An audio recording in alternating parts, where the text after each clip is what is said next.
Pegadinha no mercado financeiro tem de monte, isso você já sabe. Mas será que tem pegadinha com fundos imobiliários? E com certeza tem. E a maioria dos investidores acabam não analisando esse ponto e acham que estão ganhando ou muito dinheiro com fundos imobiliários ou pouco dinheiro com fundos imobiliários. Perceba na tela esse exemplo crasso. Existe o fundo imobiliário A, que você acabou comprando a cota dele por R$100, no tempo zero, nesse exato instante. Existe o fundo imobiliário B, fundo de tijolo, ok? Que você também acabou comprando por R$100. No tempo 1, após 2 anos, quando você foi olhar a sua carteira, você percebeu que o fundo A se valorizou 12%. Tem uma cota de R$112. Já o fundo B acabou se valorizando 20%, uma cota de R$120. Com o passar do tempo, no tempo 1, após 2 anos, você foi dar uma olhada nos seus investimentos financeiros e percebeu que o fundo A teve uma valorização de 10% em relação à cota, ou seja, agora ele acaba valendo R$110. Já o fundo B, ele teve uma valorização em relação à sua cota, que você comprou inicialmente, de 20%, custando R$120. Uma inflação, nesse mesmo período, de 12%. Ou seja, quer dizer que o fundo imobiliário A acabou rendendo menos do que a inflação? Não existia aquela velha história no mercado financeiro que todo fundo de tijolo acaba rendendo, no mínimo, a inflação? Será que isso realmente é verdade? Saiba que possa ser que o fundo imobiliário A não somente rendeu mais do que a inflação, como ele acabou rendendo mais do que o fundo, nesse exemplo, o fundo B, por mais que você olhe para esse dado e não compreenda. Eu vou te explicar o porquê e por que isso é uma pegadinha no mercado financeiro e inúmeros investidores acabam caindo nisso. Eu só te peço antes, o meu nome é Osmar Tanajura, isso você já sabe, que você curta esse vídeo, se você já é de casa, você já conhece aqui o canal, você ative o sininho, você aperte para receber notificação de conteúdo e se inscreva no canal. Bom, se você ainda não é de casa, não tem problema, no decorrer do vídeo você toma a sua decisão. Vamos agora tentar detalhar, na medida do possível, para não ficar muito complexo, o porquê esse caso, esse case, costuma confundir os investidores. Pois bem, imagine que o fundo imobiliário A, ele tem um patrimônio, nesse novo exemplo agora, um patrimônio em imóveis imobilizado de 1 milhão. Osmar, 1 milhão é um patrimônio de imóveis muito pouco para o fundo imobiliário. Isso aqui é um exemplo. Eu vou trazer números menores para poder facilitar o entendimento. Então, imobilizado 1 milhão. E em caixa da empresa, ele tem um dinheiro ali na conta dele, também de 1 milhão. Quando a gente soma 1 milhão com 1 milhão, a gente tem um valor do fundo imobiliário de 2 milhões. Quantas cotas esse fundo acabou emitindo? Ele acabou emitindo 20 mil cotas. Então, se você pega 2 milhões e divide por 20 mil cotas, você encontra o valor do fundo por R$100. Ótimo! Você acabou de abrir o seu celular e você acabou de comprar esse fundo imobiliário A por R$100. No entanto, o tempo passa, ele sempre passa. Espero que você não tenha frustrações em seus investimentos no decorrer do tempo. E depois de um ano, no tempo 1, você não teve uma frustração, pelo contrário, você teve uma excelente notícia. Olha que interessante, o meu fundo imobiliário A, em um ano, ele acabou saindo da cota de R$100 para R$115, uma valorização de 15%. Isso tudo porque o valor do imóvel, você lembra aquele imóvel que estava custando, o conjunto de imóveis, na verdade, que estava custando 1 milhão, agora ele está custando 1.300.000. E isso não é porque eu quero que custe esse valor, isso não é porque você quer que custe esse valor. Não é tão bem assim no mercado financeiro. Uma empresa, a cada, no mínimo, um ano, ela acaba fazendo um estudo para poder entender o valor daquele imóvel. Existem inúmeros mecanismos que você pode utilizar para poder valorar um imóvel. Elas acabam utilizando uma dessas ferramentas e chegaram na conclusão que aquele imóvel, por estar próximo da Faria Lima, o coração do mercado financeiro, uma área que está em franca expansão, próximo, entre aspas, acabou se valorizando muito. O imóvel acabou se valorizando 30% em um ano. Pois bem, a partir disso, você acabou entendendo que você fez um ótimo negócio, um excelente negócio. Você é um gênio do mercado financeiro. Você acabou dando vários prints, mandando para os seus amigos, algo comum que as pessoas fazem. Acabou postando no Instagram, etc. Mas o tempo passa, conforme eu já te falei. Chegamos agora no tempo de 2 anos. E olha que interessante, o valor da cota despencou mas despencou de forma vertiginosa. Despencou ficando próximo dos R$100. E você agora entendeu que você na verdade não é um gênio, que você está perdendo dinheiro, que você até perdeu para a inflação. Como você percebe nesse exemplo, a inflação no ano 1 foi de 4%, no ano 2 na ordem de 6%. Você perdeu dinheiro, você perdeu para a inflação. E na verdade, será que você não sabe investir?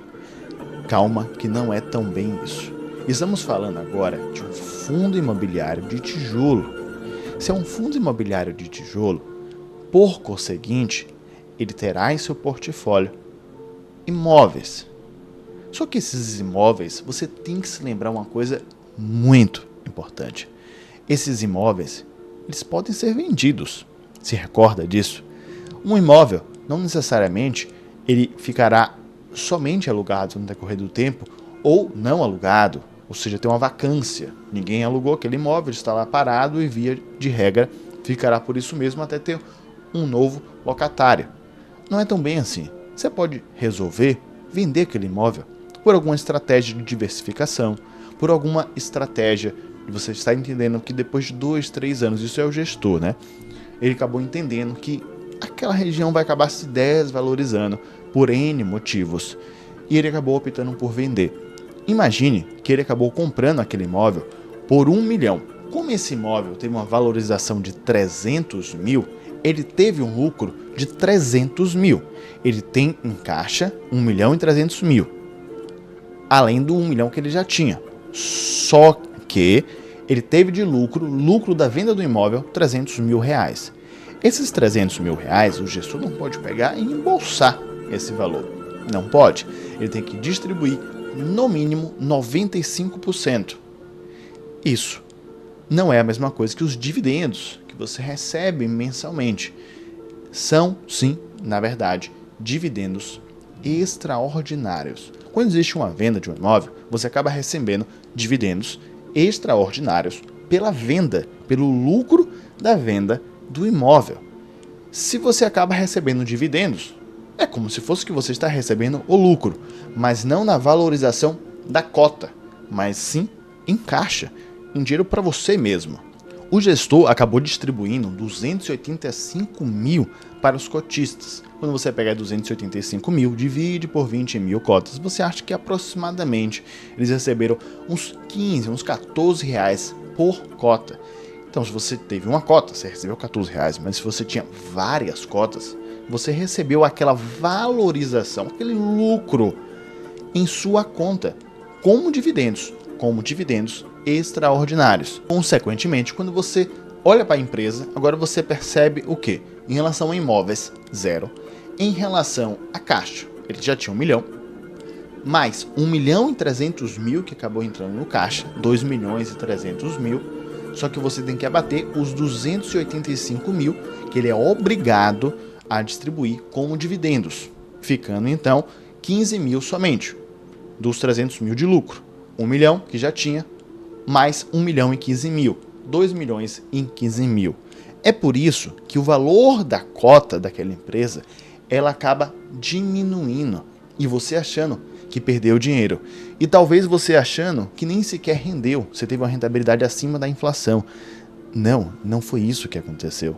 A única coisa que aconteceu é que essa empresa acabou vendendo um imóvel, ela teve um lucro desse imóvel, ela acabou distribuindo com dividendos extraordinários para sua conta. Ou seja, você teve sim esse lucro. Não confunda a desvalorização de um ativo em si, o valor da cota dele desvalorizando e etc., com essa metodologia, com essa venda, esse lucro em relação à venda de um imóvel. Porém, o que você deve entender é o seguinte: isso ocorre com os fundos de tijolos, fique mais atento com os fundos de tijolos. Também fique atento se a empresa, naquele período que você está analisando, não vendeu um imóvel, você não precisa se atentar a isso. Com certeza não, mas se ela vendeu, você precisa se atentar a isso sim. Se você já tem essa empresa, seu portfólio, quer vender ela ou não, você pode buscar essa informação, tanto verificando os informativos que a empresa fez em relação à venda, em relação à compra, o portfólio que estava antes de você comprar e o que está agora, ou até verificando os dividendos que você recebeu, se algum deles foi extraordinário, e a partir disso você entendeu Você tem que entender que você acabou recebendo um lucro em relação à venda de algum imóvel. Você checa naquele período se de fato aquilo aconteceu. E eu compreendo que muitas das vezes você comprar ativos da renda variável é um pouco complexo, até porque são inúmeras, de fato, variáveis que você tem que entender, que você tem que compreender. E como essas variáveis, você não tem que somente só conhecer as variáveis, mas também entender o impacto que elas têm na sua carteira, no valor da cota, o impacto que elas têm no longo prazo, em relação ao seu portfólio de investimento, em relação também ao seu perfil de investidor, em relação à sua vida. Uma pessoa que investe a funcionário público e recebe todo dia ali no dia cravado o mesmo valor é diferente de uma pessoa que é um empresário, que acaba vendendo, por exemplo, imóveis. Ele vende um imóvel em janeiro, depois só vai vender outro imóvel no São João. Ele só vai vender outro imóvel no Natal, quem sabe. Isso pode acabar acontecendo. São formas de investir diferentes. Por isso, algumas pessoas acabam optando por focar na renda fixa. É mais fácil, tem um menor risco e existe uma previsibilidade, digamos assim, um pouco maior do que a renda variável. Pois bem, é por isso que eu vou deixar esse outro vídeo aqui do lado, que eu comento em relação à nova conta global internacional da XP Investimento, que ela permite que você invista até em renda fixa em dólar. Olha que interessante, pode ser sim uma oportunidade. Eu comento que você assista esse vídeo. O meu nome é Osmar Tanajura e eu te vejo daqui a pouco.